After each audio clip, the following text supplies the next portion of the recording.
মালদার কালপ্রিটকে ধরেছে আমার সিআইডি। ভোটের ক্রেডিট নিচ্ছেন মাননীয়া। ভোটের আর মাত্র কয়েকদিনের অপেক্ষা, তার আগেই রাজনৈতিক উত্তাপ তুঙ্গে বাংলায়। একদিকে জোর কদমে প্রচার চালাচ্ছে বিভিন্ন রাজনৈতিক দল, অন্যদিকে প্রতিশ্রুতি ঝড় বইছে ভোটের ময়দানে।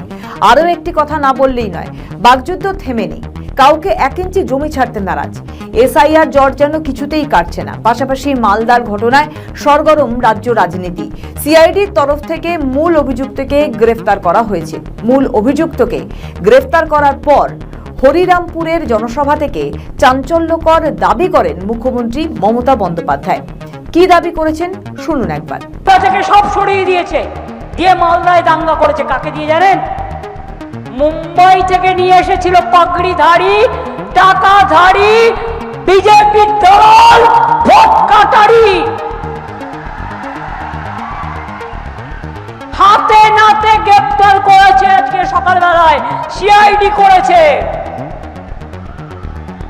ইলেকশন কমিশনের এনআইএ আসার আগেই অ্যারেস্ট হয়ে গেছে। বাগডোগরা থেকে পালাচ্ছিল। আমি সিআইডিকে অভিনন্দন জানাই। মালদা মোথাবাড়ি ঘটনায় টার্গেট করে নির্বাচন কমিশন এবং বিজেপিকে। বলেন বিচারকদের নিরাপত্তা দিতে পারেননি, এটা তাদের দোষ। আমার হাত থেকে সব ক্ষমতা কেড়ে নিয়েছে। এই রকম ইলেকশন কমিশন আমি জানি কোনোদিন দেখিনি। সম্পূর্ণভাবে ব্যর্থ হয়েছেন ল অ্যান্ড অর্ডার মানে প্রশাসনে রাখতে। এটা আমার দোষ নয়, আমার হাতে কিছু নেই, আমার কাছ থেকে সব কেড়ে নেওয়া হয়েছে। এটা ইলেকশন কমিশনের দোষ। তার কারণ তারা নিজেদের লোক বসিয়ে কন্ট্রোল করতে পারেনি, জাজেদের প্রোটেকশন দিতে পারেনি। এটা আমি তাদের নিন্দে করি। শুক্রবারের পর শনিবারও নির্বাচনী সভা থেকে কেন্দ্রীয় স্বরাষ্ট্রমন্ত্রীকে নাম না করে বলেন, আমরা দিল্লিকে টার্গেট করছি, নিজেরাই নিজেদের পতন ঘটাবেন। বাংলায় জিতে ওরা বাংলাকে টার্গেট করেছে, আমরা দিল্লিকে টার্গেট করছি। আগামী দিন তৈরি থাকুন মোটা ভাই।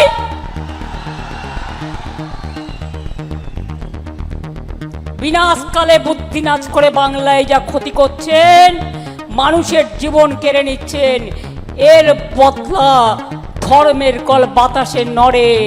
আপনারা দেখবেন হঠাৎ করে আচমকা নিজেরাই নিজেদের পতন ঘটাবেন। আমরা অপেক্ষা করব সেই দিনটার জন্য।